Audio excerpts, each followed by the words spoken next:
there is no better accessorized sport than softball. Those girls will come out for their game and they've got their wristbands, their tape, and now they got like sliding mitts. They all have their perfect bow, and it's like they match the cleats. Like it's the drippiest of sports. Like maybe youth football, drip, but softball players have the drip. Okay. And I'm here. Tennessee has the daddy hat, like they did the mommy hat and everything. I'm here for it. I like this little comparison, so I'm here for it. Have you seen their home run celebration in the dugout? This year? They make it rain. Yes. Bills. I'm telling you, they make it rain. It's the drippiest of, like softball's got the drip. What's up? This is More Steam as always. I'm Will Watkins. I'm Thomas Warden, and we missed you, or you missed us, let's be honest. We know you did. Last week. We're a little bit later this week. We apologize, but we're back. We're going to talk about men's basketball. We're going to talk about Lady Vols basketball. We're going to talk about baseball, because baseball is back. We did a little bit of a preview last episode, and then maybe touch on a little softball too. It's an exciting time on Rocky Top. I know the fall is just like absolutely bulldozed, dominated by football. Correct. As it should be. That's why we're sitting here. That's why this show exists. But, you know, Tennessee, kind of known as the Everything School. We also have a show called that, hosted by our very own Kate Runyon, who does a fantastic job. Check it out. We didn't just make up that title. No, people don't just call us that for no reason. They don't earned it. We earned it because we are good at everything. Yes. And these are student athletes, so they go to school. Everything school. There you go. Everything school. There we go. Yes. For anyone who's a tad slower, needed that to be explained. That's a good explanation. You're welcome. I appreciate that. You're welcome. Everything I was school. sitting there going, everything. Hold on. Yeah. No, we are good at everything. Gift and a curse, honestly, in the NIL era. Yes, it is. It's, I get jealous being in the NIL industry of some of the schools that just focus on one. It would be easier, if we're being honest. Cheaper. But we're not, because everybody is great here and everybody deserves something because they are so good here. Without a doubt. And so I enjoy having something to watch and competitive teams to watch every single season. Year round. Like we have the month of July to just twiddle our fingers and talk about, preseason football. In July, I'm already into football at that point. I'm breaking down depth charts. But, I think about, a program like, Ohio State. Terrible basketball. Do they have baseball? Do they have baseball? Does I don't baseball even know. exist in Ohio? Like that? I don't know. That would be so boring. I played a youth tournament in Ohio, so it does exist. They have baseball. They must just not embrace it. Correct, and they don't have Tony Vitello. That's about as. Listen, that's what it comes down to. I'm a basketball guy. I like basketball. I'm a baseball guy. I'm the new head coach of the Sweetwater Royals. Whoa! Shout out to the T-ball team. So I love all these sports and I enjoy all these sports. Obviously, football is my first love. It's the one that I care about the most. But I enjoy basketball. I enjoy baseball. Enjoy softball. It's fun. So I'm excited when we get to have something throughout the year to watch. Like there's never a real dull moment here for us at Tennessee. No. There's always something to be cheering for. And I'm here for that. I like it. It's perfect. You have football, obviously make the playoffs, all that. Basketball had already started by then, but now we're heating up. Yep. Still top 5 in the country. Coming down the stretch. By the time y'all see this, will we have played? Who do we play this weekend? Alabama. Yes. By the time you see this, we will likely have already played Alabama. Probably. So we'll see how that result works out. And then we got SEC tournament. Yep. And then we got March Madness. I mean, it does not slow down. And then by then, you're in the SEC, play for baseball. We're going. There's just constantly something to be cheering for. And again, every team is good. Like we don't have a bad program. Like it's not like we have competitive basketball, but they're just like kind of competitive. They're all good. They're all ranked. We're in the top 25 and everything.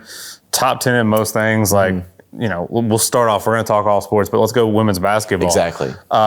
Kim Caldwell and the girls are crushing it. Obviously not last night as we sit here. It's coming off a real tough one against Kentucky last night. But, other than that, they'd been on a tear. Like they were crushing it, and it was the first real lopsided loss. We had been keeping everything close, running that fast-paced offense that I'm really, really enjoying. Watching Z Spillman and those girls play, it's been fantastic. Obviously, last night, down moment. But, again, we've talked about this. Year one, new coach, new system. You just want to get compelling games. You want to keep it close. You want to be competitive, and then get into the tournament and see what shakes out. Exactly. And that's still on the table. And, I mean, maybe, they're going to have a good seed in the conference tournament. We know conference tournaments don't really mean much. I mean, they're in the tournament. They're in March Madness. For sure. Right? They made the dance. Exactly. So they're dancing. They'll have a higher seed than they did last year. By all accounts, you've had a better season. You're looking up. Oh. Trajectories. The devil's advocate whenever you want to have a game like this, because you're right. We talked about semi-recently, as many close games as this team has lost, never been blown out. Correct. Well, now they have. And maybe, I want to look on the bright side, I'm resident pessimist. Yeah, I'll be the optimist here. Okay. Maybe this is what they need. The old wake-up call. Get their ducks in a row, Yeah, everybody needs to lose one. Get in line. You're feeling a little too good, and you just get one beat down, and you're like, all right, back to focusing. Let's get refocused. Let's lock in. Tournament time. Yeah, maybe Coach Kim was trying to, communicate something. They weren't really listening. Now it's the reality listen. of it is, I don't know. I'm assuming you guys all watched the game.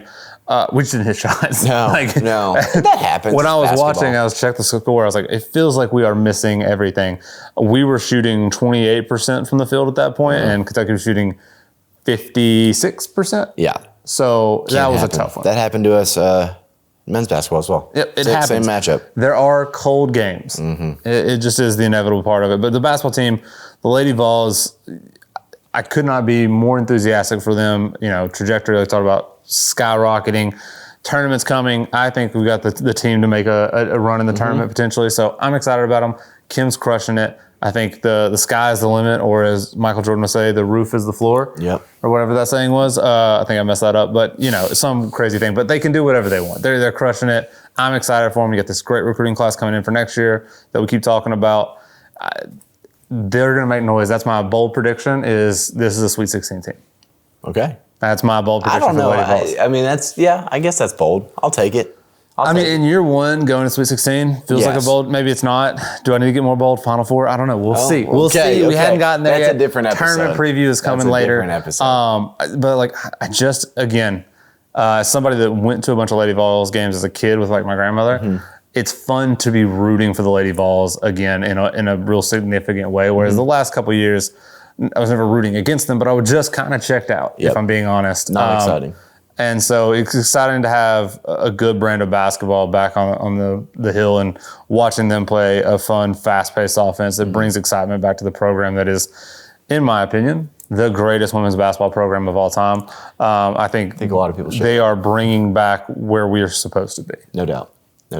In a program that has seen a ton of success over the last few years, that's men's basketball. So let's transition to men's basketball. Yes.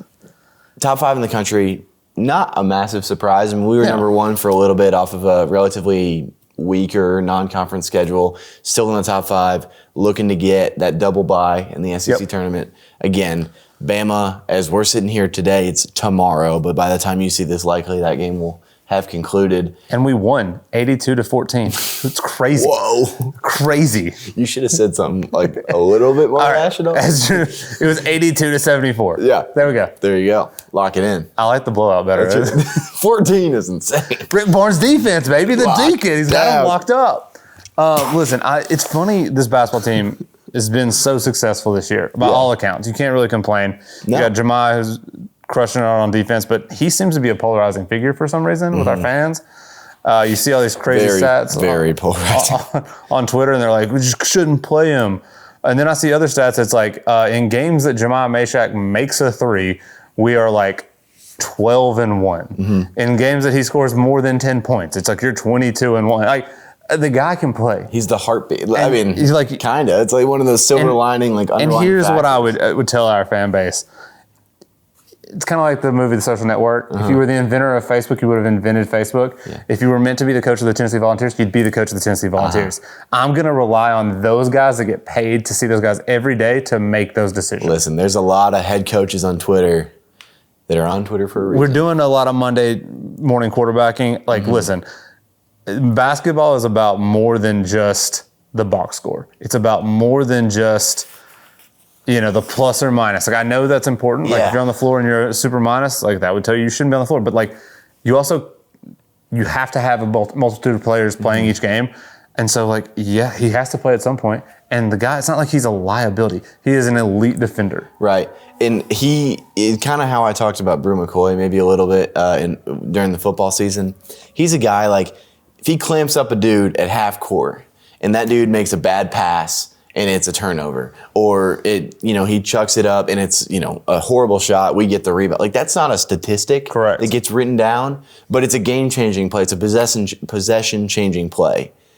that doesn't happen if Jemiah's on the bench. And here's the other thing. All right, let's say. And I've seen him smoke way too many layups for me to be defending him like this. But I mean, that's his strength, and he's really good. What doesn't go in the box score? Okay, let's say he's guarding the other team's best player for 15 minutes a game, and he's just wearing him out. Maybe the guy's still hot. He's hitting shots, putting a hand in his face where you're supposed to be positionally, still makes a shot. It's going to go down as a negative in the scorecard, but what you can't quantify in the stat sheet is the wear and tear that takes on that defender of being followed around all over the court by Jemiah Mashack and the pressure and like the exhaustion that brings to you. Like those are valuable things in basketball. You got to do the little things. It's like in, when you're playing football and you have the pulling guard, like that stat doesn't necessarily go anywhere, but you hit the guy over and over. All of a sudden now when you pull, it opens it up. You can do more things because like that wears on you throughout the game. It's like Derrick Henry running the football. You want to tackle him over and over. By the fourth quarter, you're like, man, I'm tired of tackling this guy. Guess what? That star player for the team, minute after minute, the Jemiah Mashack's in his face. All of a sudden he goes, God, I'm tired of this. Right. And all of a sudden his confidence is a little shaken. Maybe he doesn't make that shot down the game. Maybe Jemiah's not in, so now it looks like a plus for somebody else, but it's because of the base layer and the foundation that Jemiah Mashack put in. So I'm tired of the Jemiah Mashack slander, and I won't stand for it on this podcast. We are Jemiah Mashack stans. Yes. I am a stan of every player on that team, actually, but like Jemiah Mashack especially, he's been polarizing on Twitter, and I'm just going to call it for what it is. Shut up. Vol Twitter, shut up. Let's go. We love Jemiah Mashack. We will not stand for this slander. Let's go. So here we are. Yeah. The team is too good for us to be doing this. I saw a stat the other day on Twitter. Sorry, it's Twitter X, whatever it is. You guys know what it means. It'll always be Twitter. It's always Twitter to me. It'll always be no Twitter. disrespect to Elon and the new company, but it is always Twitter in my head. The greatest 4-year win span in Tennessee history was like 104 or something like that. This team, like the 4 years between Jemiah and Zakai, they're 3 wins away from topping that for the most wins in a 4-year span.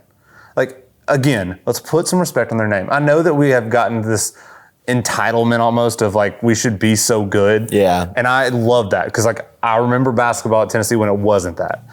So I'm here for that, and I want us to have this level of expectation, don't get me wrong, but we also need to do a really good job of embracing these teams when they are that good. Like, it's same with football. We always come back to football. That's what we do. But like football show. For years, we were like, we need to be good again. And all of a sudden, now we're winning 9 games. We're like, this isn't good enough. It's like, don't get me wrong. Like, dude. National championships are the expectation at Tennessee, but also that doesn't mean you can't embrace and enjoy the things that are good, but not necessarily elite. No doubt. And we don't know if we're not elite. We haven't gotten the tournament yet. Exactly. It doesn't matter until March. The biggest, for basketball specifically, the biggest like critique is like, well, he doesn't win in March. It's like, dude, okay, it's hard to do, right? If everybody could do it, they'd all be doing it. Yeah. You know how many teams make the Final Four? 4. Right. That's good math. There we go. Like it's hard to do. I mean, every team at that March is basically a wash, man. It's like you're in the dance, you're dancing. It don't matter seed, experience, conference championship. Basketball more than anything is such a crapshoot in March. Yeah. Because again, we talk about this all the time. You can run in there, you can be the best team in the world, and if a team full of future accountants come in and shoot 60% from 3, you're going to lose. You got the Gronky, whatever from Oakland. You got the St. Peter's guy with the mustache. Like, a team full of 5'10" white guys can beat you on one night because they get hot. Yep. If you go unconscious from 3, you can beat anybody. Exactly. It's just such a crapshoot. It is. It's insane. And we've been the victim of it. We have. But we could take, who knows? But again, this team I feel really good about. Everybody complains about our offense. It's not a bad offense. No. It is a really good, like statistically, it's a great offense. It is one of the most efficient offenses in the country. Now, I think that is a good thing. Like, we don't have Dalton Connect this year. I get that. Chaz Lanier, great scorer. You know who else can score? Igor. You know who else can score? Zakai. You know who else can score? Felix down there. Like, we have a multitude, Jordan Gang. Like, we have a multitude of guys that can score this year, which gives us options in March, which I feel good about. Theoretically, if somebody's cold, awesome. You have 4 other guys that can step up and fill the void. You just need it not to. You got to have it meshed. But everybody else does too. Everybody not named Duke that has Cooper Flag has to have. They all have to be rowing in the same direction, and so that's what we're looking for in March. There we go. So here we are. I say all that to be very excited about the team. Super optimistic. Really excited about the team. I went a little too hard on the Jemiah Mashack stuff, but I'm so tired of the slander on Twitter. Passionate. I want us to embrace this team because we don't know how long Rick Barnes is going to coach here. You know, This may be it. This could be it. I hope it's not. And he has earned every little bit of right to coach as long as he possibly wants here. He can retire whenever he wants to retire. He's earned that right. If this is the last dance, I just would hate for the most successful basketball coach in Tennessee history, his final year, to be people nitpicking and complaining about little things on a team that's, what are we, going to be how many games we lost? 7? We are currently 23-5. Bingo. 23-5. Like, we are 23-5 we sit here. And so, like, I just don't want the last year, potentially, of his career, the last couple, to be nitpicking what would have been unheard of Before. prior to the Bruce Pearl. Right. Like, I remember those teams being horrendous. Like, I'm old enough to have seen those games. Like, it's crazy to me that we are to a point where we can be unsatisfied with a 23-5 team. Like, that's crazy. I'm here for it. We get spoiled, man. Again, and I'm here for it. Like, we deserve it. As fans, Yeah. we deserve it. We deserve to be spoiled and entitled. I love it. We as a fan base deserve every national championship. I'll say it right All of now. them. We should get them all. We are undefeated as a fan base. Balch Twitter is undefeated. We take no losses, but we also cannibalize ourselves a little bit. Just enjoy it. Oh my gosh. It's what we said about in football, coming back to football. Dylan Sampson, just enjoy it. Yeah. And like I'm telling y'all, just enjoy this basketball team. We'll see what happens. Maybe we go out in the first round of March. I don't think so, but maybe we do, but just enjoy it for now. Like this could be the last time we see Zakai. Maybe we get the 5-for-5 pass and he gets to never come know. back, but you never know. Talk about that another time. Like this is what we need. Just enjoy and embrace this basketball team because I'm having fun watching them. Big time. Well said. Can't say it much better. Let's touch a little bit Lady Vols softball. Love it. Okay. Shout out to, I would call it the best uniforms in softball. Easy. The powder blue ones they have. Easy. But Summit Blue, man, is, I mean, I said powder blue. Summit blue. Sorry. Summit all blue right. uniform. It's all right. Unreal. I don't think anyone would take offense to that. Maybe someone somewhere. Doesn't matter. Probably. But yeah, I mean, listen, when Lady Vols basketball wears theirs, it's elite. tough. When the football does the little accents, football again, sorry. Tough. I mean, I'm here for it. so cool. I want baseball to get some. I know you because said like that. when the Phillies do their blues, like those are so elite in my opinion. Like I want the baseball team to do it. I want the football team to do it. Maybe just for the spring game we talked about that. Just the quarterbacks, whatever it is. Like it looks amazing. Baseball might do. Baseball would be filthy. Well, they just did this redesign, and we can talk about that in a minute. Do you like it? No. Oh. We'll talk about that. They're horrendous. You had the best uniform in baseball, and we just like tinkered with it, whatever. Softball. We're talking softball now. I don't want to sidetrack. Let's talk. They have earned their right to make the more steam. I won't sit here and pretend to be like an avid softball person. I follow it a little bit here at Tennessee. Follow it because they're at Tennessee and because we're good. Exactly. We're like most other Tennessee sports. sport, and so I want to know what they're doing. I don't really watch a ton of the games, watch some of the highlights and stuff. I just never followed softball in any of my things.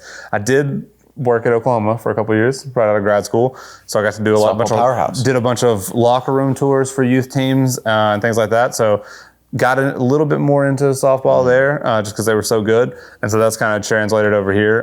Karen Weekly. Elite. I always thought it was funny that she and her husband co-coached for so long. Yeah. I think that's the dream. You get to just like work with your spouse forever. It's Chelsea would murder me, but like it would seem like an ideal situation. But like she's built a powerhouse here. Like Oklahoma is a powerhouse, but like what they've done here is unbelievable and continues to go right now with the talent that they're able to bring in. We just recruit well at Tennessee in everything we do. It's all it is. It's the name of the game in college sports is recruiting and talent acquisition.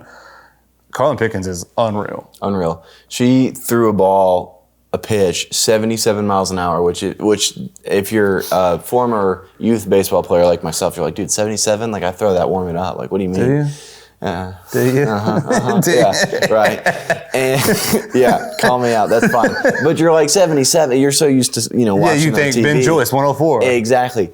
You know what 77 mile per hour? Because they're what, 30 feet closer? I think it's does Bruce 20. I think it's 20. Something like that. Yeah, they're significantly closer. It translates to 109. Oh, that's good. Yeah. So Ben Joyce, what are you doing? Exactly. Weak. Right. Like Carlin Pickens, you ain't got nothing on Carlin Pickens. Not anything. Do you remember? I don't remember. This is going to sound bad. I don't remember the softball pitcher's name. It was like a Olympic level softball player. Was pitching to Albert Pujols. This was years ago. I was really, really young. No, I don't remember this. They did it was like All-Star Weekend basically, and had this pitcher This big name softball pitcher come and pitched out. Was it Monica Abbott that pitched to Tennessee? It was Jenny Finch. Jenny Finch, the USA. Yeah, I mean, like one of the best softball players. Yeah, she was really blonde. ever. I remember her. Mm-hmm. Yeah, Team USA. Yeah. And just, I mean, Pujols never stood a chance. Yeah, like I see all these like baseball bros that are like, I crush it. And then they show like one clip of this guy who goes yard off a pitcher that pitched in like high school. And it's like, that's not the same. Like these elite ones, like Colin Pickens is blowing that by you. Dude. Now, maybe not, Levi Clark or Andrew Fisher. Maybe they get a hit on her. But if I step up in that, No shot. it would hit the catcher's mitt before I realized she had thrown it. Exactly. It's so close. It's crazy. And like they have, because of the release points down here, like the capacity to have a riser, like a ball it's that comes different. It's up completely towards different you. trajectory. Dude, that would scare the crap out of me. I've always been fascinated with softball because like I'm sure we've tried to do it. Mm-hmm. It's supposed to be like, obviously it's better for your shoulder. That's why they can pitch so many more innings. Mm-hmm. I think it's fast. Like it seems like such an unnatural motion, but like they're so good at it. Yes. Like in everything, I have a fascination with elite talent. Like if you are an elite pianist, I want to watch it. If you're an elite chess player, I want to watch you do that. Like if you are an elite wood carver, I want to watch you do that. Exactly. I just want to watch people that are elite at what they do. So watching Carlin Pickens and Sage like throw a softball is incredible. It's a work of art. Yeah, no doubt. And to get like their spin and everything from that, It's unbelievable. It's nuts. I will say, softball, like from a dugout vibes perspective, they get the chants down too. Dude, like it's so in high school. They're having a great time all the time. In high school, our softball field was right next to the soccer field, so we'd be having practice at the same time, and like sometimes there were games, and it was always so funny to be like in the middle of the game, and they're doing like the unified chants, and it's like, well, why aren't y'all doing that? Like, step your game up, bitch. Like, listen to them. They just called the pitcher for their team a belly itcher or something. Like, what are we doing? Step your game up. Yeah, and it starts when they're. I used to umpire games like t-ball and then softball as well, and I'm like, y'all are like 8 years old doing this, and it's awesome, and it goes all the way. Literally, it's like what is it? New Zealand that does the haka dance. Like that's what the American version of that is. That's just the entire softball sport girls. of softball. It's just like awesome. The American version is little softball girls doing unified chants and dances, and it's amazing. Yeah, just in the nicest way possible, telling you suck. Yeah, I love it. I also like in softball is a sport that I think does some things better. Chants better than every other sport. Also, one of my favorite things is like. So we're at the park all the time with the kids, and so you'll see softball and baseball games. There is no better accessorized sport than softball. Those girls will come out for their game, and they've got their wristbands, their tape, and now they got like sliding mitts. They all have their perfect bow, and it's like they match the cleats. Like it's the drippiest of sports. Like maybe youth football, drip, but softball players have the drip. Okay. And I'm here. Tennessee has the daddy hat, like they did the mommy hat and everything. I'm here for it. I like this little comparison. So I'm here for it. Have you seen their home run celebration in the dugout? This year? They make it rain. Yes. Bills. In the dugout. I'm telling you, they make it rain. It's the drippiest of like softball's got the drip. I gotta look that so up. I'm here for it. I love our softball team. Excited to be following them and see what they can do. I think the baseball team obviously gets a ton of attention here. National champions, rightfully so. Well deserved. But don't sleep on the softball team. Don't sleep on the softball team. Can't do it. Since you said baseball, I did say baseball. Let's talk about baseball. Boys are undefeated. Crushing it. They, as of today, so again, depending on when you see this, they'll have played a few games. They're in Houston. Yep. Astros Stadium. Yep. Finally. Big time event. Oh, I can't wait for us to hit 15 home runs because people are like, oh, you hit it only in Knoxville. Okay, Major League Baseball Stadium. Let's see what we can do. Road games. Now, I'm going to look foolish if we don't hit a single one this entire weekend, but I have no doubt that we will hit some. It's good to see us play some real competition. So, like, obviously, we've played some traditionally good teams, but, like, not anybody super elite so far. Hofstra is usually a pretty good program, but they've been kind of raiding the portal. So now we're going to get to go down and watch them play real teams. Oklahoma State's a traditional powerhouse, one of the best programs in the country. Rice, traditionally a really good baseball program. A little down right now. Actually, as we're sitting here, I saw last night they're struggling to get fans of the program, which I don't understand. It's a good program. They're in Houston, but they were doing $1 beer and like 25-cent hot dog, and they still couldn't get any fans. I almost flew down to Houston for that one. That sounds fantastic. Yeah, like sign me up. Rice but it's traditionally a very good baseball program, and then Arizona, another great program.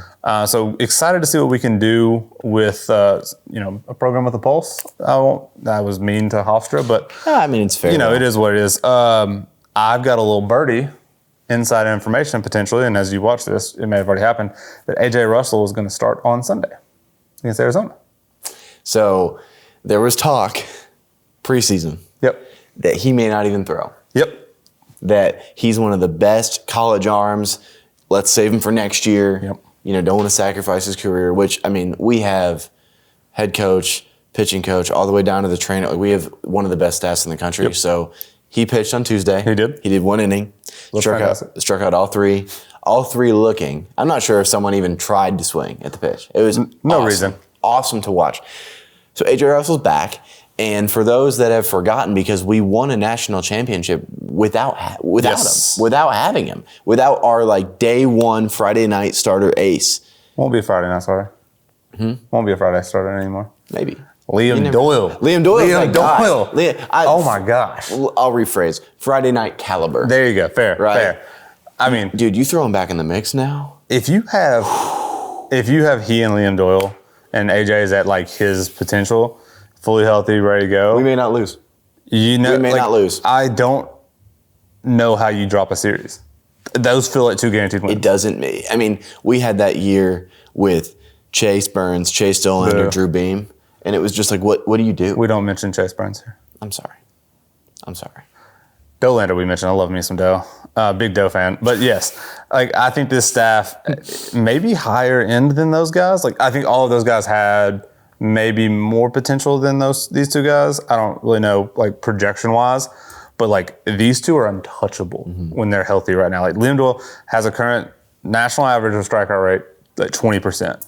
Currently Liam Doyle 70%. These guys untouchable. Cannot wait to see Big him lefty, like, against the hitters of he's going to face it's tonight. elite. I mean, it's insane. And It's then, nuts. so all right, let's say they have a bad outing at crud. They gave up 4 runs. Cool. We got all the bats in the world. We'll put up 15. It's fine. Like I couldn't be higher on this baseball team. I'm just gonna go ahead and predict it. Back-to-back national champions. You heard it here. It is February 28th, and I'm ready to claim back-to-back national champions. Like the bats are unbelievable, and they hadn't even all started getting to go. Like Andrew Fisher's got 1 home run. I think it was his first at bat actually. He hit the home run. Hadn't hit one since. He'll get hot at some point. You got Levi Clark just crushing the ball right now. You've got Dalton Bargos playing well. Like all these guys, Reese Chapman, all these guys are playing well. And then my favorite player currently on the team, Jay Abernathy. Is a freak. It's Absolute freak. I mean, we keep talking about it, but something that's exciting about seeing them play higher caliber teams is like we don't even know who the guys are yet. Yeah, they're still figuring it out. They're figuring out, catcher is a kind of volatile, first base, corner outfield, designated hitter. We have no idea. We're still tinkering, trying to figure out our best lineups. I think it's going to be impossible to keep Jay Abernathy out of that leadoff spot for long. Guy's an absolute freak. Gets on at a huge clip. Is a speed demon. Like I think he is the perfect modern day leadoff guy. He's got the speed, he's got the average, but he can also hit for power every now and then. It's a little bit like Acuna for the Braves. Like he can kind of do it all. What a comparison. That is the high praise, but the ceiling is there. Like you want a guy in leadoff that can change the game with one swing. He can do that. Yeah. Worst case scenario is he gets on base for you at a high clip. Awesome. Now you got runners on. Now he can advance himself into scoring position. Like the guy can do exactly what you want from a leadoff player. So in the modern day, like back in the day when it was like Kenny Lofton from the 90s, I'm older than you. Kenny Lofton was like the elite leadoff guy. He'd get on base, never hit for power, but then he'd steal 4 bases. This guy can do that, but he can also go yard from time to time. So like elite leadoff. Glad we have him. I couldn't be happier. He's one of those younger guys that you just like, you don't, unless you're like an avid follower of high school baseball, like you just don't know until they get here. And then I love baseball too, because being a spring sport and not one that's like extremely highly covered. Yep. And there's just so many players is like, Jay's been here since the fall, right? And I am just now hearing about him. Yep. And we've talked about him a little bit before the show and in previous encounters of like, the dude's insane. I'm going back and watching his tape now of like all the perfect game and all that. I'm like, oh my gosh, like why was he's a monster? Like when did he commit? Oh, he's been committed for 3 years. Like what in the world? Like if it were football, everybody would have known about him for 4 years. He'd have 50,000 Instagram followers. It's crazy. Like we'd have talked about him before, but in the fall. That's just the curse of baseball. Like my favorite thing is for years it was like Mike Trout, the best baseball player on the planet, could just walk through Disney World and nobody know who he was. No, exactly. It's amazing. That's why baseball is the best sport to play professionally, because you can make $500 million guaranteed and nobody knows who you are. Dude, baseball contracts.